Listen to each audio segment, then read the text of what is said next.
oh, hey, it's you. I didn't know if you were going to be here, and I didn't want to start without you, but you're here now, and that's all that matters. So let's go do some Burning Man right now.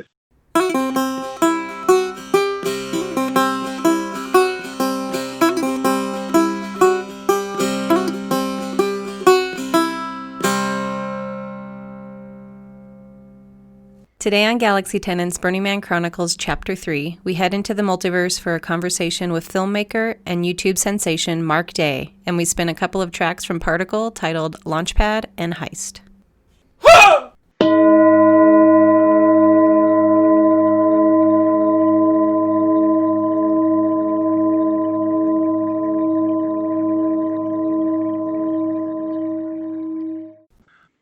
I'm here with YouTube sensation Mark Day.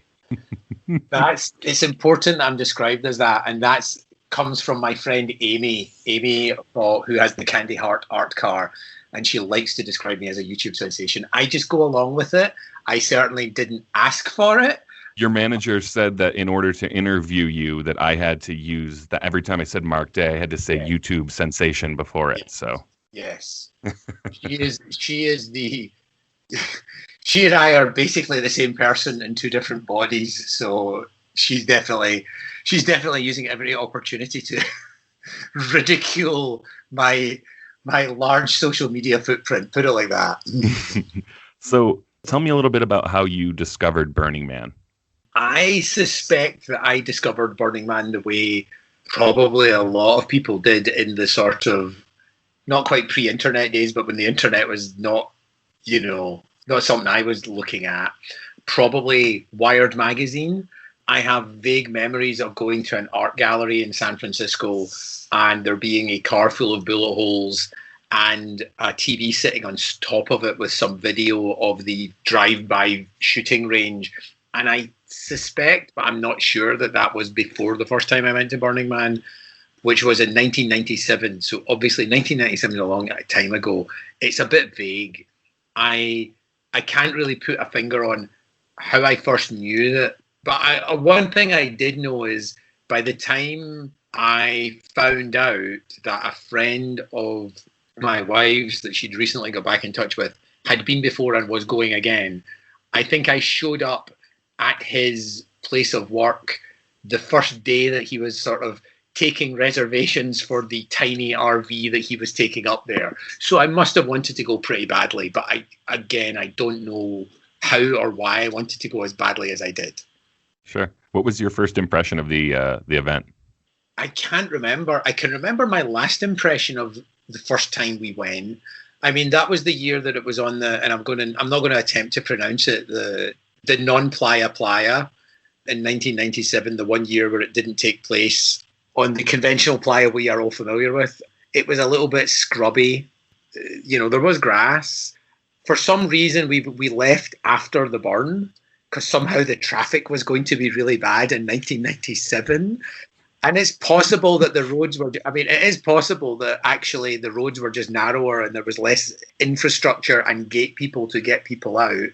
But the people I went with who had been before were determined to leave after the burn.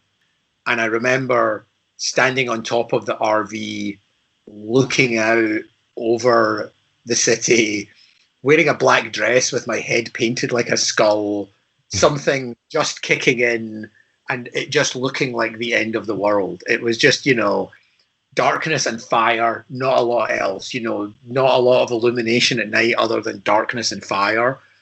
That's what I remember. I remember just being like, we're leaving now?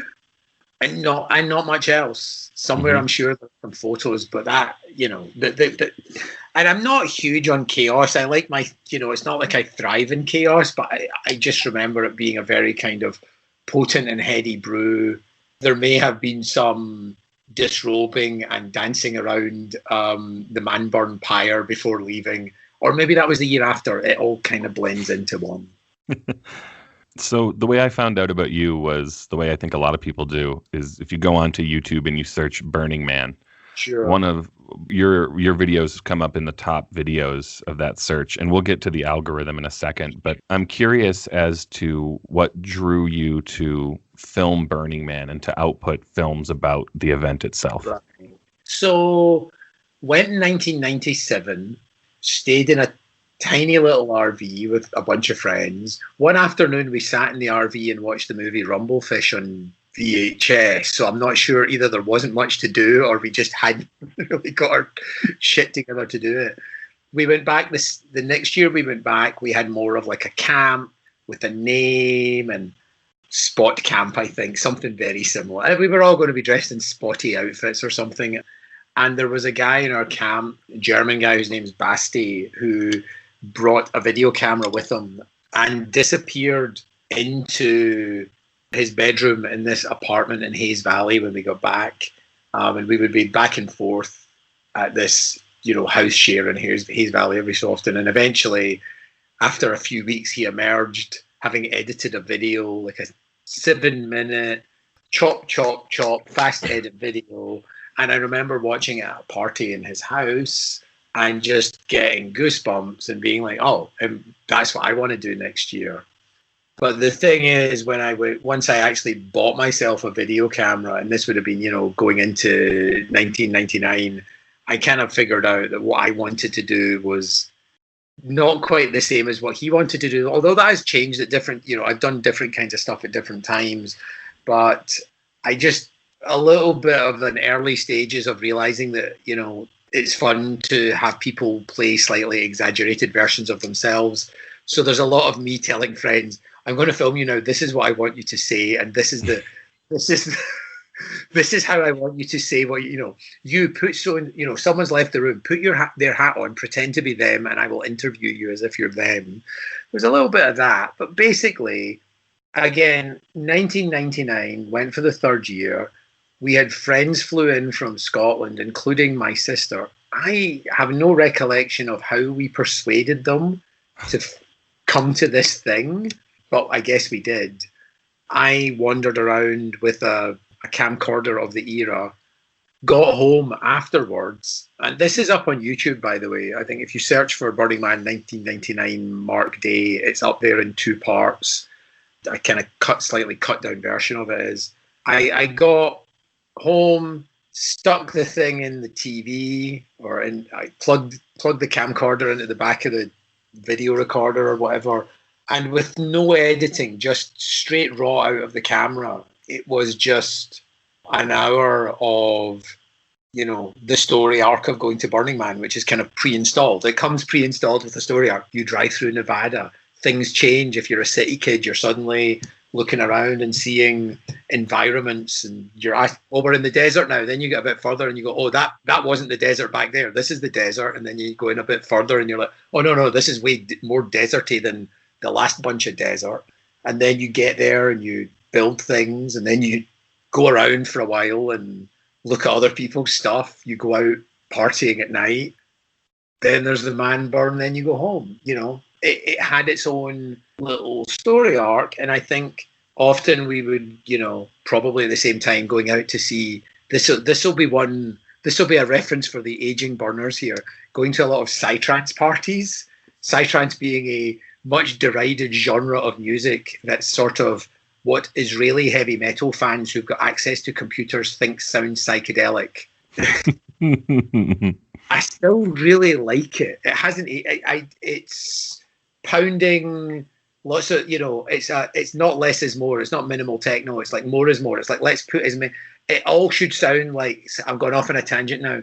It should sound like an alien spaceship is about to arrive at any moment, and there are Terence McKenna samples over the top going, as you enter the goblin universe of dimethyl crystal, whatever, DMT. So we would go out to parties at the weekend, and then we would come back after the party, and I would say inevitably, who wants to go to Burning Man then? In that case, let's watch my video.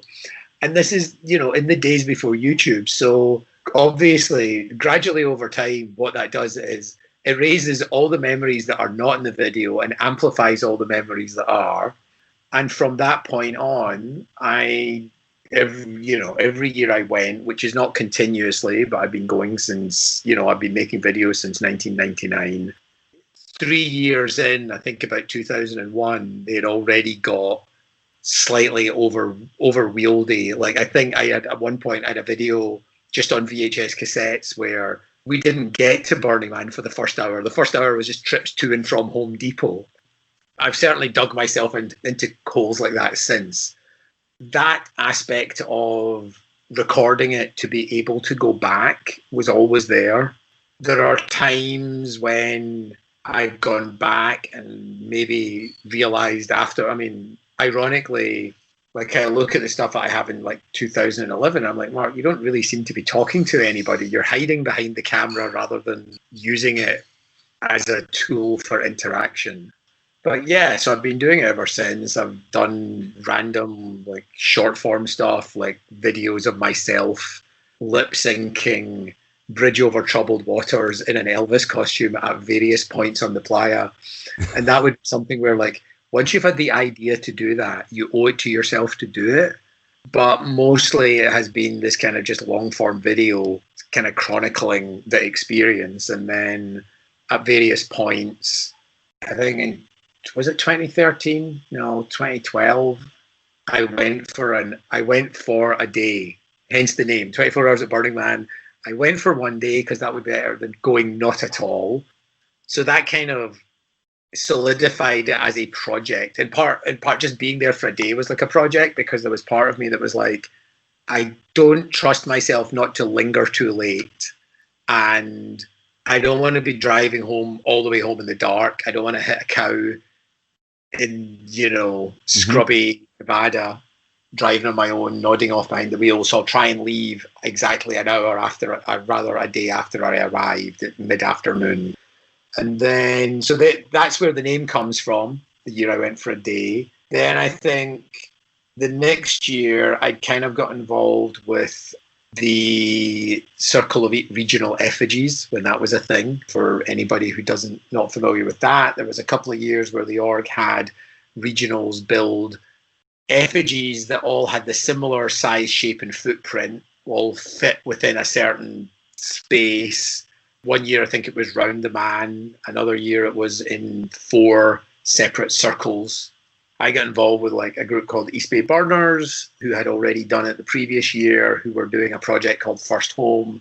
So that sort of got me into getting more experience with actually engaging with people building art and talking about it, rather than just going to Burning Man to run around and look at stuff.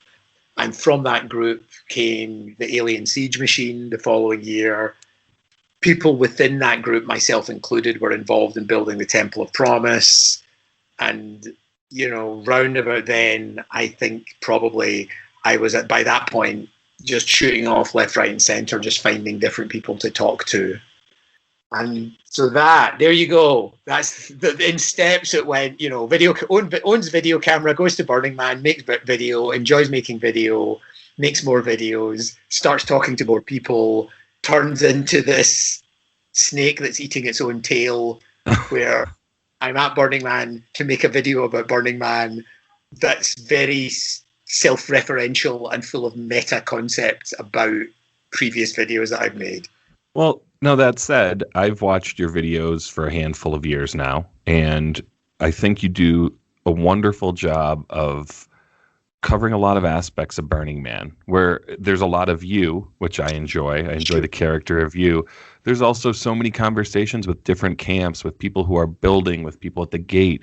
And I think that when people go to Burning Man and they just have a singular perspective of it, those videos can easily get lost. And instead, I think where you could easily have a singular perspective, you've done a wonderful job of really painting a broad stroke of what Burning Man is to so many different people. And when I do watch it, I take away so much from it and feel like I'm there. There's times I'm watching you appear to be fucked up playing a piano.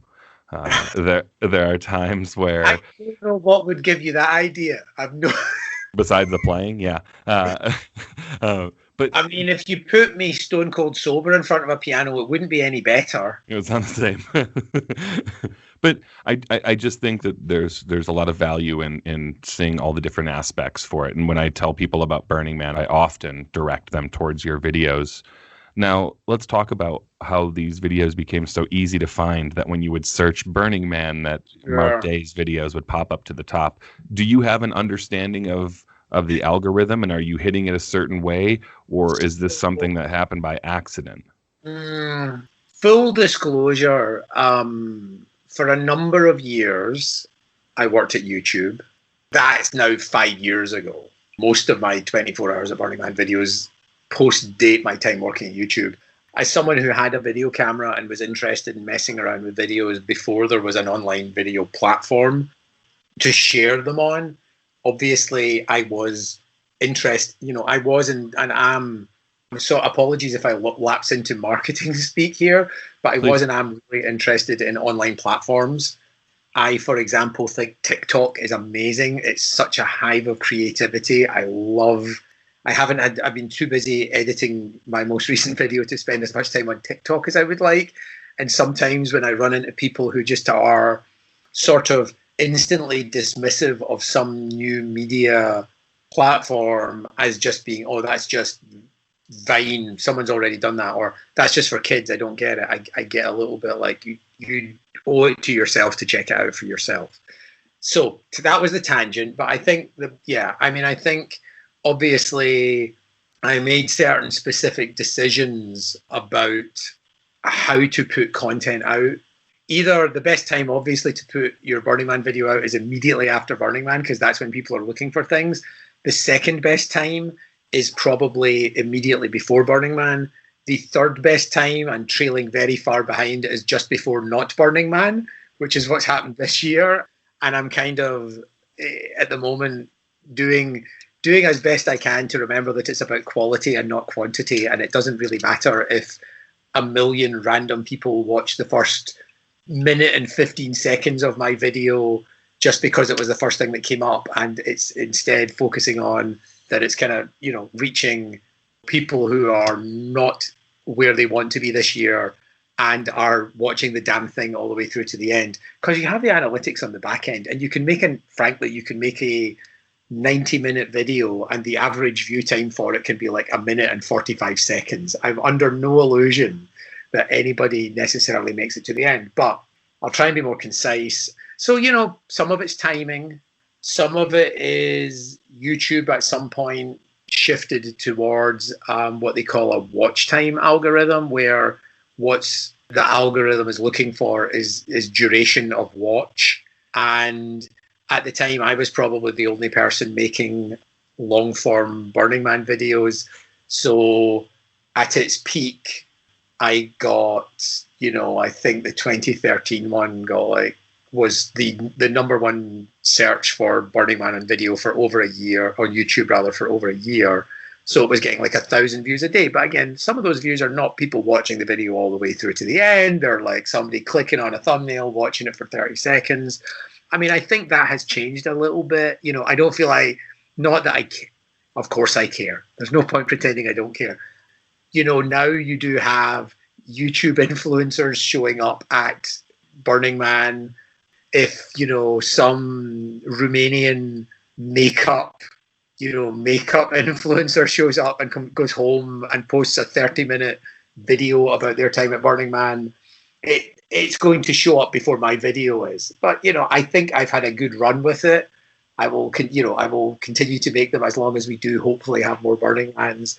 And yeah, I mean, honestly, part of the shape and form of the videos has kind of been informed by those moments when you kind of run into somebody who is like, oh my God, there's somebody I want you to meet. And I'll be like, I'm delighted to meet anyone at Burning Man. And they'll be like, this is my dad. I really wanted him to come. He didn't think it was for him. I showed him your videos and he felt maybe it was going to be okay. And, that is... And it's not like that is a thing that constantly hovers over my head. I mean, it's also a lot of what's in the videos is happenstance. It's like if I wander on a build site, either somebody wants to talk or they're too busy, or it's not that it can be over planned out or not that planned out. But once that kind of feedback loop starts, where you're making stuff that people appreciate, and then you start thinking about what they appreciate, and then you want to put more of that in. It can be, it has been shaped to some degree by that, to the point where, to be perfectly honest, the last video took a stupid amount of time, frankly. That last video is an hour and 40, just shy of an hour and 47 minutes. I know, and to bring it in at night, yes, 15 minutes longer than Art on Fire, and proud of it. Who wouldn't want an extra 15 minutes at Burning Man this year? I don't see anybody saying, no, I don't want 15 more minutes at Burning Man. It's so funny because you're sitting here saying, I had a good run, and the YouTube algorithm and the way the social media is happening is going to change the way your videos show up. Yet here I am. I just searched Burning Man on YouTube, and your video is in the top 5. So I wouldn't say you've had a good run. I'd say that run is still going. It's still going, but I try not to get too wrapped up in it, although it's inevitable, because it's an end in itself. There are still things in there that are very, very specifically for my own sense of humor. I think, spoiler alert, at the end of my most recent video, there were some friends who were going, and I fully expected to spend more time with them than I did. They're very good friends. Our kids go to the same school. That's how we know them. But inevitably, they're camped on the other side of, the city. They are kind of keeping their own schedule. They like a certain genre of music, breaks. I don't particularly find that interesting. So we didn't see each other as much as we hoped. And I just said to them afterwards, I'm like, I want to film. You guys need to film yourselves going. I kind of thought we'd be in this more than we actually are. And I just tagged on at the end of the video. And that was literally for me, that's for me and them, But even that kind of stuff is still playful. And even if you don't know the backstory of it, you can see that and kind of smile and say, there's something else going on here that I'm not in the loop on that is kind of cute, Yeah. I mean, there's, I'll tell you another thing that was kind of interesting in the sort of the art and science of making videos. I really love the whole starting at Burning Man and then throwing a flashback in. But you did that this year in Empire, right? I enjoyed that kind of aspect. And I like things to be as meta as possible, and as, draw attention to themselves, draw attention to the form as much as possible. But I think the first year I did it, it was just this realization that, a lot of people stop watching after 2 minutes. I would love to start the videos with 10 minutes of just quiet, meditative footage of driving from city to, slightly through the suburbs, past Sacramento, out, and so on and so on. But I know that you would lose people really quickly. So I think part of me was just you just need to get people to Burning Man as fast as possible. And once you've got them there, and once you've sold them on the idea that this is fun, you can then bring your own agenda back, which is let's follow the ramping up thing and the ramping from quiet to busy. I must say, last night I went in BRC VR, in Black Rock City Virtual Reality, I went for a quiet nighttime bike ride around the back streets, and it was sublime. It had that quiet stillness that is hard to capture on video. So yeah, and then I think even just putting a title sequence at the start of the video at first was probably just I just want to reassure people cool things are coming. You're going to see things blowing up. You're going to see, here's the greatest hits. Here's all the cool art pieces. Now we're going to drop you straight into it. Once I've earned your attention, I will then introduce the fact that for many of us, the week before Burning Man is in some ways the best week, or the few days, I've never been a full week before the gates open, but, like a lot of people, my Burning Man has been about that kind of being there early and just the opportunity to wander onto a build site and have enough lingering notoriety to be able to say, oh, hey, can somebody just down tools and talk to me for a minute or two? And sometimes they do, and sometimes they don't. And sometimes they say, come back later. And I go, probably not going to happen.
let's jump into talking a little bit about Black Rock City in virtual reality, or the multiverses.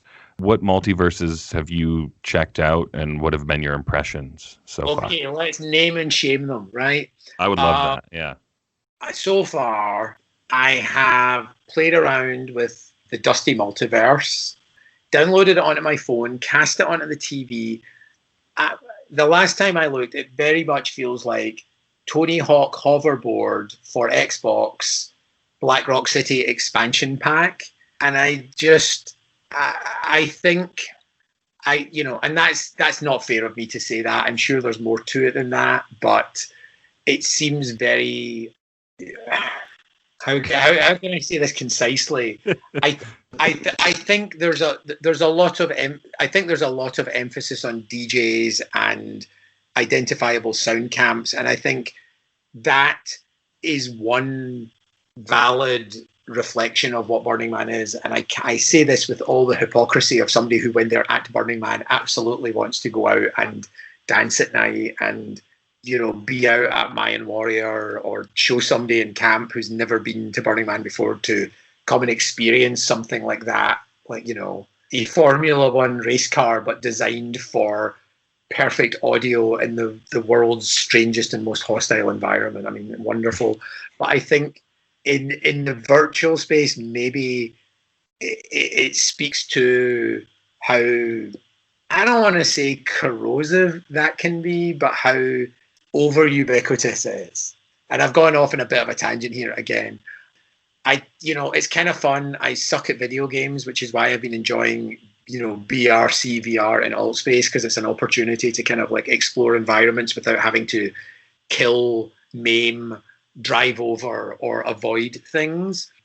I found that to be my favorite so far. Just, a weird mishmash of facsimiles of things that we've experienced at Burning Man, stylized and cartoonish facsimiles of things we've experienced at Burning Man, things that defy the laws of physics but reflect the kind of art one would see at Burning Man, for good or ill, and then some things that are just really engaging environments of themselves but are not necessarily playing with the idea of being in the desert, and I think that's interesting. And how they connect to the overall experience, I'm still kind of wrapping my head around.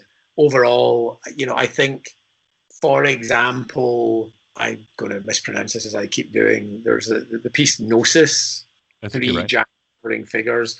Mm-hmm. I think experiencing that in a Burning Man-like context, when you have already kind of gone through the gate road and the main city environment or thing, you've seen, you're starting to build up this kind of, you're tapping into all the sense memories that you have of being at Burning Man. That art will feel different to if you had gone to, if Altspace were doing the Guggenheim Museum of Virtual Art, and it didn't have these more subtle sensory cues of being at Burning Man, like the ambient sound in the kind of main Burning Man environment. I think I think those kind of art pieces will be experienced somewhat differently. I've checked out Sparkleverse, and to me it seems very much for the kind of person who actually gets the who, what, where guide, reads it at the start of the week, circles things frantically, and actually goes to them.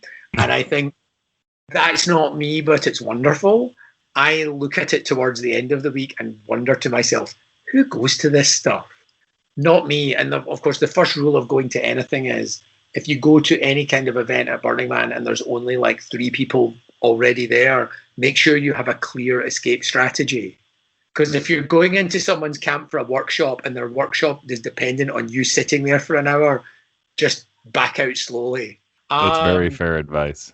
But no, so I think Sparkleverse is actually quite a nice extrapolation of that side of Burning Man, which I don't really tap into, which is the, going to camps for, a workshop or to learn more about a specific thing or to, meet other people with similar interests. I tend to be racing around from art installation to art installation. I can't remember what it's called, so I probably shouldn't mention it. There's a relatively basic VR one that seemed a bit basic. I went to the Infinite Playa to understand what the non-ticketed aspects of it were, and it just seemed very just similar. It's like more people on Zooms doing lectures about mushrooms, cooking lessons, shall we say, or DJs playing on Twitch. I guess there's another VR one that hasn't opened yet this week. That's very Burning Man-esque. I've only looked. I was going to focus on the Dusty Multiverse, BRC VR, and the Infinite Playa. And with the pushing back of the Infinite Playa's launch and then the pricing for the full version of it, I have not explored that realm. And I've found the Dusty Multiverse to be very good for music. But, like, for example, one of my favorite camps is the Jazz Cafe, Playa Jazz Cafe. And when you roll into the Playa Jazz in the Dusty Multiverse, it's like a massive sound camp with lasers. It's playing electronic music. Really? So it's very confusing to me why that would be the case. So I found BRC VR to be so true to form, and that Gate Road experience, that gave me goosebumps. And actually, that's where I ran into you. I saw a bald gentleman with, I can't remember, did you have your mustache in that, the blue? Yeah. Yes, yeah. So, and I recognized you and wandered over and started throwing your catchphrases at you in the poor. It's not hard to make me do them. You've talked about making a film for this year, and we spoke in the Multiverse in BRC VR. You and I had talked about possibly capturing some of that and making a film. What does that look like, and how? More than 10 minutes. That's first off. No more than 10 minutes. Me wandering around different environments and talking about the sky, including a couple of artist interviews, and that's it. I just as I had the thought that it would be fun to lip sync in an Elvis costume at various places on the playa, once the idea went into my head, you could make a video in here and you seem to really enjoy being in here, then part of me is like, why ruin your enjoyment by turning it into work? But part of it was like, but I could do it. And, some people climb Everest because it's there. I document Burning Man stuff. It's the risk factors are that much lower. I'm not going to get hypothermia. I think it's an interesting idea, and I think you'd kind of be at the forefront of something that could end up happening more frequently in the future. And hopefully not with Burning Man, because I'd like to see your films in reality as opposed to virtual reality. What's your takeaway from this year's Burn? What's your takeaway from the 2020 experience? I just scanned an article this morning I guess was in the New York Times that someone was forwarding around with somebody who's probably more authoritative in an authorial sense than I am, basically pointing out, I think, some true things, which are that it replicates some things very well, but it obviously, if part of the experience for you is pushing through a level of hardship or looking for opportunities for self-introspection, I don't know that there's quite as much of that. But then again, I'm not going to workshops on frying an egg on the hot surface of your third eye. So I don't, that's not to say that, I'm sure if you seek them out, maybe there are those opportunities. I mean, I think obviously a lot of people would rather be at Burning Man right now. And as I feel like for those of us who've been going for a while, there is this, lacquer that we've built up of sense memories. Actually, not every morning, but a couple of mornings this week, I sort of started the day by reading, and I wish I could remember the name of the book, but is it Built to Burn? By Tony Coyote Perez, who was the second or third ever person in the nascent DPW. Burning Man organization just published a memoir of his, which is, his experiences in like 1996 or whatever, out in Fly Ranch, shoveling shit and making the experience happen. And I think it's been interesting to kind of have a little bit of both of those during the day, reading about, the places that, I'm usually in too much of a hurry to get to Burning Man to stop in Gerlach. I stop at the Empire Store, get an ice cream, film myself outside. Last ice cream in civilization. But, I still have an affinity for, when you start to see words like Fernley and Wadsworth or whatever showing up on the map or your Google Maps. And, I've been getting a little bit of that sense of place from reading that book. I've also been getting a really fun sense of place from being in VR.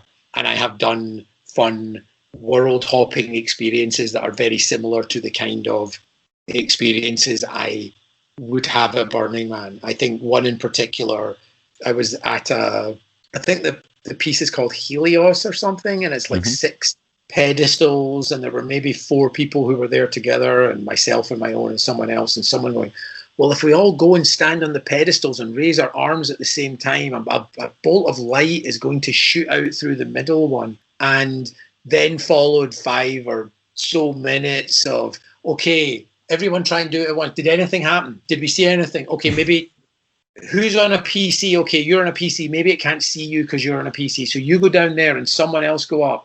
And the most Burning Man thing in the world would be for like 6, not the most, there are more Burning Man things like this, but on the Burning Man spectrum of things, 4 people that know each other and 2 strangers trying to figure out together whether something does or does not do a thing. The most Burning Man outcome, and the outcome we got was it not doing the thing, but first, a reasonable amount of trying to make a thing happen. A reasonable amount of, if everybody raises their arms at once, something's going to happen.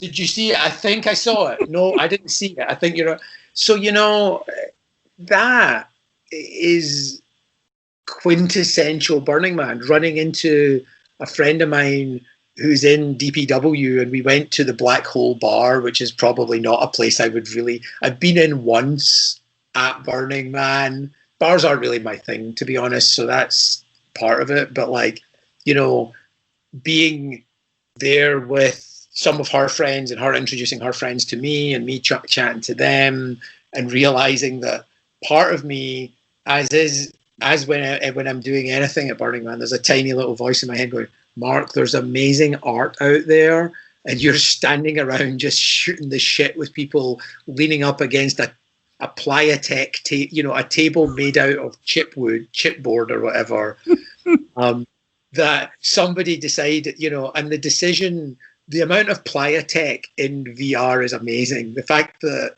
people have replicated this very basic wooden furniture. So that, I think I'm, as I said a couple of times, if I can't have the black tar heroin that is being in the Black Rock Desert, I will take the digital methadone that is being in VR. Now, the other side of this, do I have to maybe think a little bit harder about my Burning Man experience and not just the trying to churn up as many, I can't say it, amygdala, whatever, that thing in your brain, tickling sense memories? Maybe, probably not, because when this is all over, I'm going to have to get back to dealing with hand-holding my kids through Zoom school and the quiet pleasure that will come with not having a 90-minute video to make. But yeah, I think it has been surprising. I mean, I think my take on it is that, like, Altspace in particular, it's, for people who haven't experienced it, it's a social VR platform. So it's a platform that allows people to build rooms and indeed worlds, somewhat realistic, somewhat cartoonish, kind of a little bit of a ghost town before Burning Man showed up. It didn't have, and to be honest, still doesn't really necessarily have the critical mass of people there. But Burning Man pre-exists as an alternative reality with its own sense of rules and customs and behaviors and aesthetics and subcultures and things that overlap and things that don't, from DPW to people in white elegant robes at the Playa Alchemist painting little white dots on each other's foreheads. It has all of that. And to move even some aspects of that into an online space that handles that pretty well, and to take people who in various ways, I think, choose to be their own avatars when they're at Burning Man. It all lends itself to this experience. Now, again, you could easily pick apart all of the things that are harder to move from point A to point B. But some of them, frankly, moved very easily. Some of them slick and fast. Mm-hmm. Some of them faster through the gate than you're ever getting through the gate in real life. so that, I mean, I think it will be interesting. I'm not 100% clear, but I get the sense that most, perhaps, of these environments will be persistent beyond Burning Man. And I think it will be interesting to see how that plays out. I mean, still, having 5 people in an environment is still a lot of people. I don't know how, I guess yesterday being Wednesday, they released a Mac client, and I certainly have messaged a lot of friends going, dude, whether, come join me in the Matrix. They have a Mac client now. I think it will be interesting to see, do people stick around? Does it devalue it slightly if these things don't go out? Do we lose that sense of urgency, that sense of I need to pack in a lot because I'm only going to be here for a week or 10 days? Probably. But I think, and I'm sure, I know I'm waffling, but I am sure, okay. I do like to say to people, think of your favorite thing. Burning Man's probably better. And I've had people push back on me on that. Like, no. For people who want to go, for people who enjoy golfing vacations in Florida, I'm sure they're just as good in their eyes as Burning Man is in yours. Color me just a little bit skeptical, if only because I think with more visits to Black Rock City comes more of the nuance of it and more of just the familiarity of the different things that, if you're like me and you buzz around a lot, you might see many things that never overlap, from, the familiarity of BMIR on the Esplanade to, as I've said, people doing very kind of focused on white robes and transcendental this and that, to all the way out in the boonies, you've got retirees in RVs, and you wonder how far they ever roam from their RVs, but they obviously like coming to Burning Man for, a week. I'm now rambling so much I've basically forgotten my point. Well, that's okay. We were talking about the takeaway from this year, and I think you did a really good job kind of touching on the nuances of, like you said, Black Rock City and the event itself, and how some of the VR platforms have kind of touched on those nuances. And I should probably say now, anybody who is, for want of a better word, familiar with my work may know that a few years ago I was perhaps a little too self-delighted in making fun of the 747 that came to Burning Man. I did make some videos and post them on social media about the fact that I was going to bring my own 747 to Burning Man, which was a plastic 747 that I bought off Amazon. And I had a lot of fun with that, but I did at some point, it did sink into me that perhaps there were many people who happily volunteered and had a great time on that project. And when things strike me as funny, I sometimes forget there are people on the other side of that. So my point to that is, in no way do I wish to denigrate the work that the people on the Dusty Multiverse have certainly put into doing it. And just as I think the Sparkleverse is for a certain subset of burners, I am sure that there are people who are loving the crap out of Dusty Multiverse, and more power to them. Everything I say comes with hashtag disclaimer. So I want to leave this conversation with you maybe telling us about some of your favorite camps, since you've been all over the playa. What are just a few of your favorites? I think oftentimes, I mean, that's a good question. Because I don't know that I have a good answer. I think as I chronicled at great length in my last video, my mind was completely blown by the piece There's No Place Like Home last year. And as I said to someone earlier this week, I feel it was a slightly overlooked piece of art. And perhaps if they'd made it harder to get into, perhaps if there had been a line of people waiting outside, I think there is people want to justify that the time they spent on something was time well spent, so maybe there would have been more buzz and chatter about it that way. So it's often artwork. Again, it's all over my videos, but when the Spanish puppet company Caro de Foc came a couple of years ago, I'm a sucker for anything that sort of takes a notion of quote unquote childlike wonder and plays with the space. And obviously having this giant marionette puppet, for anybody who hasn't seen it, wandering around, talking to people, trying to learn about what it's like on planet Earth from Burning Man, kind of a beautiful, if I think we can all maybe, as we all grow over the last year or so, perhaps slightly privileged notion of what life on Earth is like, but certainly a beautiful articulation of that. I used to be the kind of person who would go to Burning Man and would be on my 5th Tecate of the day at 10 in the morning. I had to knock that all on the head. And so bars aren't really my thing, but I like going to Eggs Bar in Centre Camp. I'm a little disappointed there isn't an Eggs Bar in BRC VR. Steve, the guy, Egg Chair Steve, who runs the Eggs Camp, was our neighbour at Burning Man like in 1999. I think he has way more consecutive burns than I do. And so Eggs Bar, I think over time you meet people. Sometimes it can get a little inside baseball. Sometimes you find yourselves in bars at Burning Man critiquing the work of other people, by which I mean shitting on other people's art projects and going, oh, they're never getting that finished in time, and they should have known. Or, oh, I heard that all their cherry pickers showed up and there was nobody there, so they just left, so they're fucked now because they don't have the equipment they need. And I still enjoy, and last year had the great experience of people who are new in camp, and you just want to take them around because, like an energy vampire, you can only find this exciting through the excitement of other people at some level. And I sometimes have to remind myself not to get too inside baseball and not to try and strip away too many of the layers of wonder, because there is a lot of hard work underneath. But with that hard work, crotchetiness and crabbiness and dark mutterings of never doing this again and wished I'd never done it in the first place. And I try to remember that people who've just arrived don't need to hear that right now. They can figure it out in their own good time.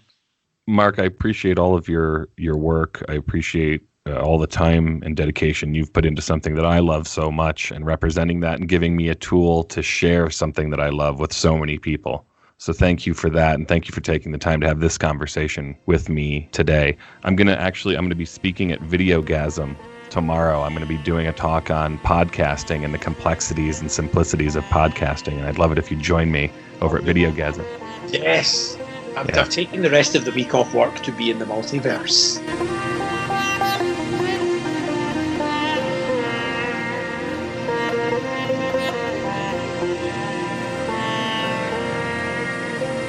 In my hand, I'm holding the program for Burning Man 2017, Radical Ritual. We are going to flip through the book at random and read a couple of camp events.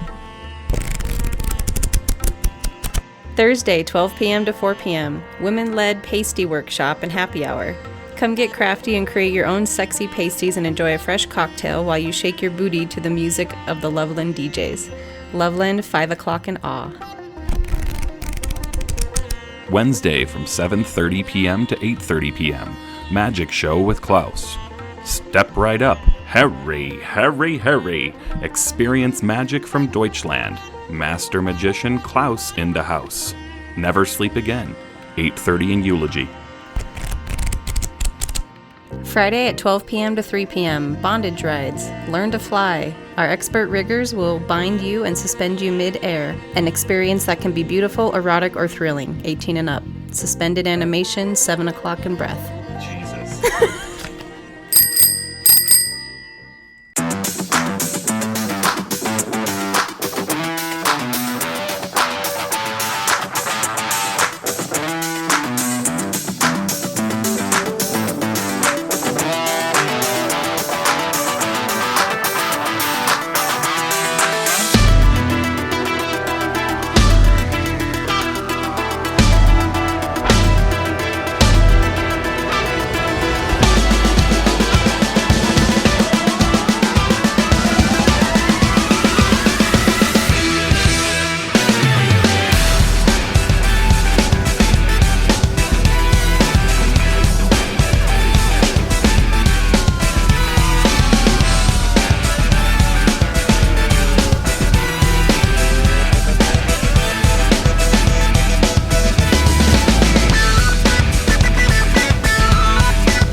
And the sky, of course, on the playa is magnificent, particularly at sunset. That is my greatest fear at Burning Man, is someone going, we're having a camp meeting.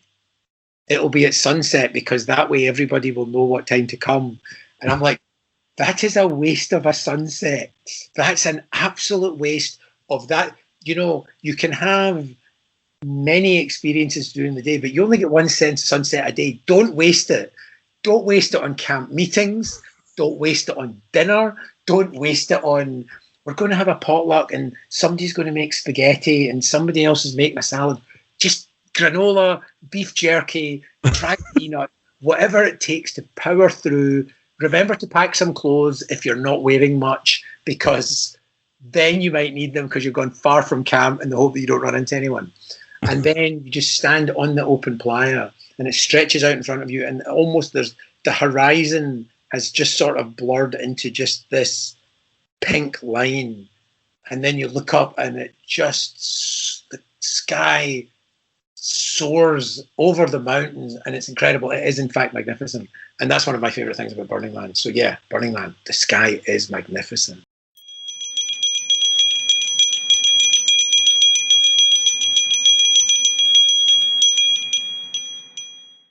Thank you for listening to Galaxy Tenants. If you enjoyed this episode, be sure to subscribe, like, rate, and review wherever you listen to podcasts. For early access to episodes and exclusive content, check us out on Patreon. Also, if you'd like to communicate with us, send an email to galaxytenants@gmail.com or leave a voicemail on the Galaxy Tenants hotline at 303-550-2065.